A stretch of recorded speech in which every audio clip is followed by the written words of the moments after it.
We play and call it work. Hey there guys, Quirk here from MiniWarGaming.com, and we're at Adepticon 2017, and I'm at the Privateer Press booth, and somebody just about walked in front of the camera. We're good though. So I'm here with Hungerford and Jackson, and they're going to talk about basically what they're doing here, what they're showing off, some new stuff that's coming out, and I'm just going to let them go with it. I mean, I'm just going to hand them the mic actually. Here you go guys, go nuts. So I'll start about like what we have right now. As you can kind of see over here, we bring a bunch of pins. We have a bunch of exclusives that we run every show. I may have bought them all. Nice. That's good. I'm not against that. We used to even have the SmogCon Hollow Man that we showed off at SmogCon in February, which is really cool. For the new faction, the Grimkin. Yep, the Grimkin are going to be coming out in July through August, I want to say. They're like this sort of dark, fey, grim, nightmare kind of faction, would you call it you that? know, when you think about War Machine, you think about like trench warfare and like big ironclad, machines fighting each other. And the Grimkin, what's interesting about them is they bring something that we've never seen before, which is like the nightmares of the rural areas coming to life. You know, things that that you heard about in old children's tales. They're real though, and they've been sort of brought together to punish the sins of man. So we're creating a real sort of nightmarish, where we have Cricks, which is more like zombie body horror. The Grimkin are more psychological nightmare horror. So with that, like you guys at one point had the Cephalix come out. Yeah. Are these guys like way worse than the Cephalix? They're more like, you see the Cephalix and you're like, oh, that's gross, but that could kind of really happen. Somebody could be surgically altered into maybe a weapon. You look at the Grimkin and it's like, that's a giant pig riding this tortured soul for all eternity. Basically, each of the monsters that you play are different sins of man. Okay. So for instance, there's the piggybacks, one of my favorites. And the idea is these are people that were addicts in life that did things like rob their own mother to feed their addiction. And their punishment is they have to bear the weight of their sins. So it looks like this little hobbled like gremlin, and that's the actual tortured soul. And riding him is this giant sort of like screaming, jolly pig monster that's constantly breaking his bones. And that is one of the infantry. Yeah. So like the pigs are running into battle, just fighting things, hooping and hollering. So they're a different look for War Machine, and they bring something new. But if you go all the way back to the original Witchfire trilogy, where it first started, they were always there. Okay. They were always sort of hidden in the background. We finally brought them to light. So for people looking for something a little more high fantasy in War Machine, that's what the Grimkin are. Cool. And like even going further than that, they play differently than any other Hordes faction. They don't have feats, which is really cool. They have these Arcana cards, so they have sort of 3 mini feats. Oh, nice. So one is unique to whatever caster you're playing, and the other 2 are from this group of like 10 generics. Yeah. Cool. So it's something different. They're like big tarot cards. Okay. And, one is unique to your caster, like you said. 2 you get to pick. Oh, yeah. And your opponent knows them the whole time, and they're usually like, if you kill one of my guys, I can play one of these cards and do something really horrid to it, like again, punishing you, punishing your sins for what I do, and it creates a psychological game within War Machine where your opponent's like, I want to shoot you, but if I do that, you're going to ruin me, and so, but you have to kill things in the game, you can't not, so they have to sort of pick and choose, like, they have to pick their poison. Gotcha. And so that creates, for the Grimkin player, it's a ton of fun. As their opponent, it's very high tense. It's so nerve-wracking because they pick after lists have been picked as well. So you're like, here's what I'm going to play, here's what you're going to play, and they're like, all right, now I'm going to choose these cards. Yeah, so it's going to be a lot of fun. Yeah, cool. So we got all that going on. We got a bunch of pins. We have awesome like battle group boxes that we debuted at the turn of the new edition, which is really cool. Yeah. We've got a number of our command books, which it looks like we're running out of now. Yeah. Just a bunch of stuff that you may not get to see if you're not at a show. Gotcha. So, and we bring our plushies. Yes, the plushies. I know. Are I saw the plushies. I was like, oh, I want the agonizer so bad. Yeah, we made plushie agonizers because why not? Who doesn't want a plushie screaming tortured elephant? Yeah, we're a little deranged. Some days, whatever. Some days, we're doing good. And then in addition to all the cool stuff that we're selling and all the cool stuff we're showing off, we have a huge event hall that's all just War Machine nonstop, and. We've started doing something really interesting. We've just introduced the idea of community integrated development, CID. It's something that we're doing. We created basically an open playtest for everything that we're going to put out in the future. Yep. Every new book that comes out, every new model, we're going to let the community see it 3 to 4 months in advance, play with it for about 4 weeks at a time, give us their feedback. We're going to change the rules based on their feedback, and then it'll officially release. So getting the community involved, make sure that sort of all working together, we make the best product we can. And also with that, you got like infinite playtesters that are going to get a chance to kind of mess around with this. So it's better than just having the in-house testers take a look at it. You got 1,000 more eyes taking a look at it. So that's going to help you guys out too. As a developer, it's one of the things like we play the game it's nonstop, right? And we're like, all right, it's perfect, it's locked, print it, and then it goes out day 1.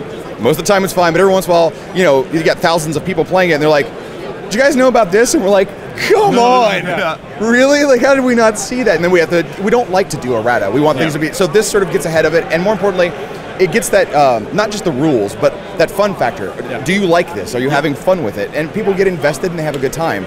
So on all of our tournaments and our different painting events we've got going on, we introduced CID Live, which is that myself and there's another developer here, we're actually playing CID games with people and getting their feedback live. And we're actually showing some things here that aren't in CID yet. They're in the future cycles, the future playtest cycles, and getting like early reviews from people. And being able to sit down and like play the game with the community and get the direct feedback is so, it's fun. And it's really valuable to us to get that sort of visceral, immediate reaction of what did you think? And people will be very honest with you and tell you exactly what they think, and that's been great for us. We want that too, and like even going further than that, like with CID and everything like that too, it gives us a chance to change how spoilers work. Because you're part of the process. So like you aren't going to be as surprised as often about things, and then we show up today and we're like, oh, check out these steamroller scenarios. And like, nobody's seen that yet. Like, we kind of teased it a little bit earlier this year, but no one's seen the full effect until today. And one thing we do in CID is not just here's rules. We show the concept art, and we give the overall, like, this is what this is supposed to be. Here's the basic beats of how we want it to play, where it fits in the game, where it fits in the world, so that people aren't going in blind just seeing raw stats. It's like, here's our idea behind it, and that really directs the feedback and helps things out. And plus, people get to see the concept art and basically get to see, even if the model's not done, they get to see the image, which is always a really big spoilers. What does a thing look like? And getting to check out. And for the Grimkin, because they're so weird and different, that was huge because people had heard names, but they were like, what's a Crabbit? What's a piggyback? What's a Nayslayer look? What does the Heretic look like? And then they see him and they're like, oh, that's weird, I'm all in. So like, that's been really cool. Yeah, it's been awesome. Like, the amount of feedback I think we've gotten from it in general has been overwhelmingly like, there's people that are like, I don't really like what it's going. But that's part of the process. Like, we want that. We want those kinds of reactions. Like we were saying, it's visceral, it's raw, but we get to know what's happening. Yeah, because we're not looking for just straight positive feedback. We need to hear what everyone actually thinks. You need to hear about everything. You don't make a better game.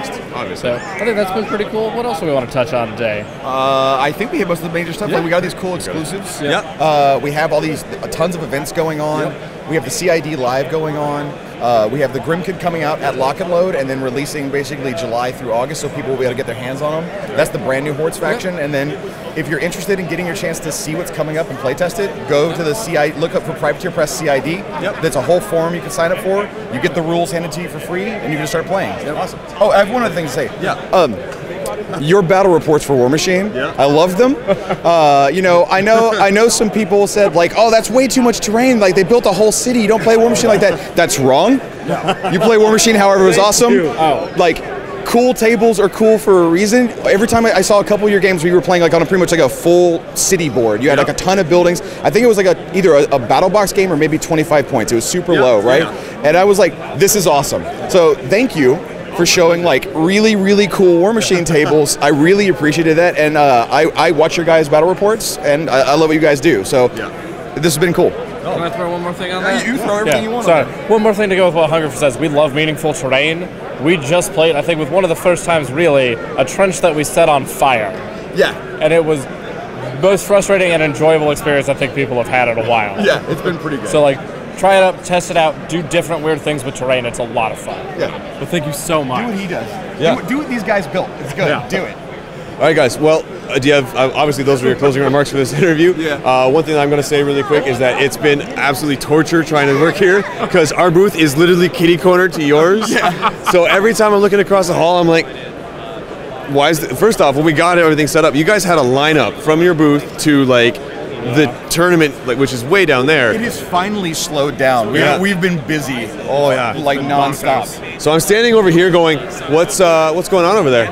Why do they have this big line? I want to go see what's going on over there. I finally go over here and like half your shelves been like picked clean. I was like, no! We brought the new troll gargantuan, the Sea King, which like you've seen the Mountain King and the Glacier King. The Sea King is like a huge troll with an entire boat on his back, and he just looks. He's done like what sculptor did that? Was that Dugas? I think so. Yeah, he's got like treasure chests around his neck. He's got an anchor. Like it's so that classic troll look, and people went nuts over that thing. So.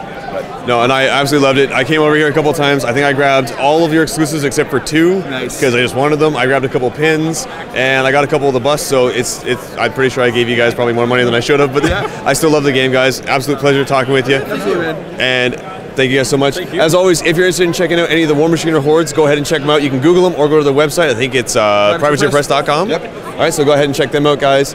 Thanks so much for watching, and happy wargaming.